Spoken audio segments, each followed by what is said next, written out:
শাকিব খান অভিনীত নবাব ছবিটি ঈদে মুক্তি পেয়েছে। দেশব্যাপী 129টি সিনেমা হলে মহা সমারোহে চলছে নবাব। ছবি মুক্তির প্রথম দিন থেকেই চুটিয়ে ব্যবসা করছে আলোচিত এই ছবিটি। ঈদের চতুর্থ দিন এসেও সবগুলো সিনেমা হলে হাউসফুল যাচ্ছে নবাবের প্রতিটি শো।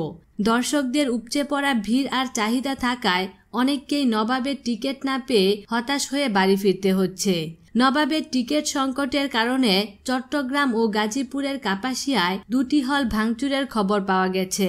ঢাকার মিরপুর 1-এ অবস্থিত সনি সিনেমা হলে চলছে নবাব। ছবিটি সেখানে চালাতে পেরে বেশ সন্তোষ প্রকাশ করেছেন সনি হলের মালিক মোহাম্মদ হোসেন। তিনি সংবাদ মাধ্যমকে বলেন, ঈদের দিনের প্রথম শো থেকে খুব ভালো ব্যবসা করছে নবাব। অতিরিক্ত দর্শক ঠেকাতে বাড়তি নিরাপত্তা কর্মী নিতে হয়েছে হলে। যে টার্গেট নিয়ে নবাব সনিতে চালাচ্ছিলাম সেটা পূরণ হয়েছে। আগামী সপ্তাহেও চলবে।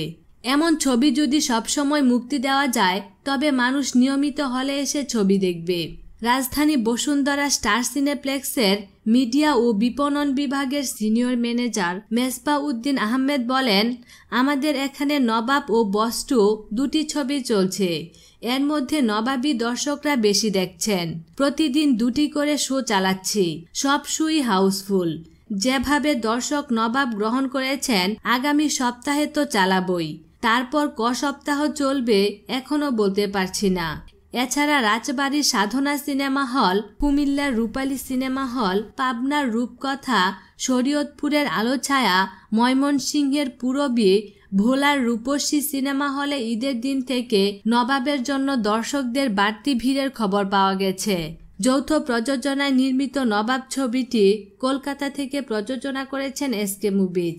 এই ছবিটি পরিচালনা করেছেন জয়দীপ মুখার্জি ও আব্দুল আজিজ। ছবিতে শাকিব খানের নায়িকা শুভশ্রী ছাড়াও অভিনয় করেছেন অমিত হাসান, মেঘলা, সব্যসাচী, খরাজ মুখার্জি, কমল প্রমুখ।